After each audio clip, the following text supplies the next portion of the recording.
সেই মাইয়েতের বাড়িতে কোনো প্রকারের রান্নার ব্যবস্থা থাকবে না।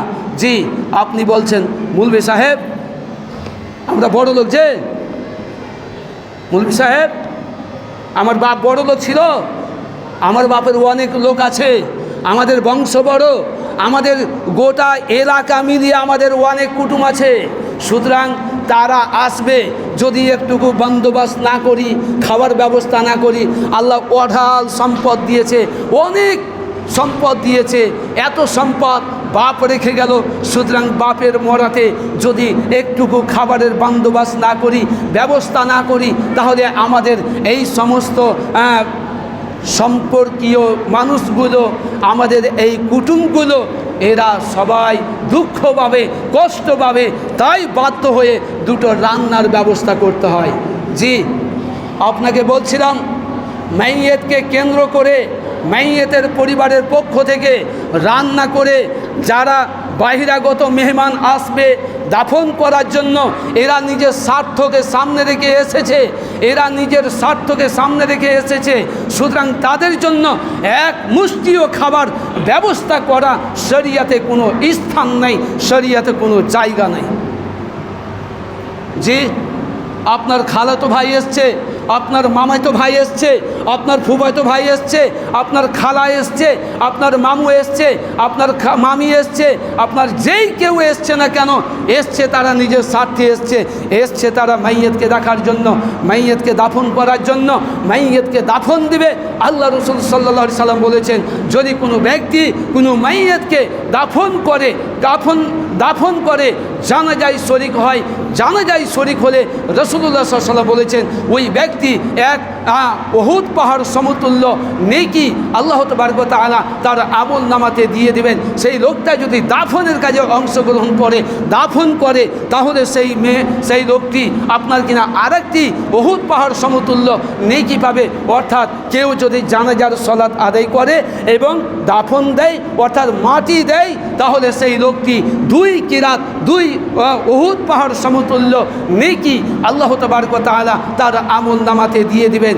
এছাড়া আপনার পরিবারের, আপনার আত্মীয়ের, আপনার কুটুমের এছাড়া ইসলামে আর এক বিন্দু পরিমাণে কোনো স্থান নেই।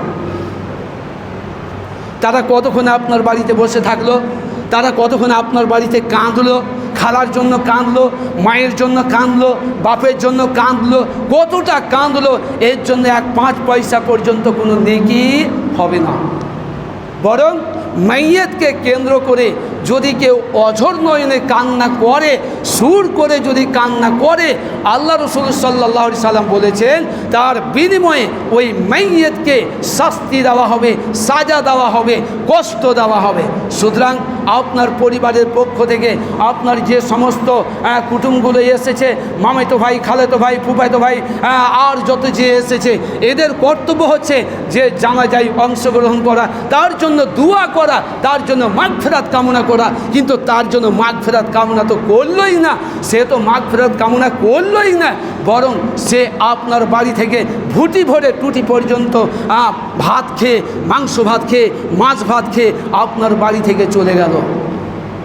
জি, সম্মানিত দিনী ভাই সকল, বলতে চাচ্ছিলাম মাইয়েতকে কেন্দ্র করে এক মুষ্টি খাবারের ব্যবস্থা করা শরীয়তে কোনো স্থান নেই। জি, আপনি বলছেন লোকগুলো না খেয়ে যাবে নাকি? লোকগুলো না খেয়ে যাবে, কি বলবে? জি, আপনি এখান থেকে কলকাতায় যাবেন, কয় বেলার খাবার বেঁধে নিয়ে যান। আপনি এখান থেকে যখন বোম্বাই সফরে যান, কয় বেলার খাবার বেঁধে নিয়ে যান। আপনি এইখান থেকে যখন আপনার কিনা ফারাক্কা যান, মালদা যান, ডাক্তারের বাড়ি যান, কয় মুষ্টি খাবার বেঁধে নিয়ে গেছেন। রমজান মাসে আপনি সারাটা দিন সিয়াম রাখতে পারেন, না খেয়ে থাকতে পারেন। আজকে আপনার খালাতো ভাইকে, আজকে আপনার খালাকে, আজকে আপনার মামাকে, আজকে আপনার শ্বশুরকে মাটি দিতে এসেছেন, দাফন করতে এসেছেন, তাই বলে আপনাকে টুটি ভরে খেতে হবে। কোন দলিল পেয়েছেন, কোন শরীয়ত পেয়েছেন, শরীয়তের কোন জায়গায় ফতোয়া পেয়েছেন যে আপনার খালাতো ভাইয়ের মৃত্যুতে, আপনার মামাতো ভাইয়ের মরণের জায়গাতে বাড়িতে এসে আপনাকে টুটি ভরে খেতে যেতে হবে?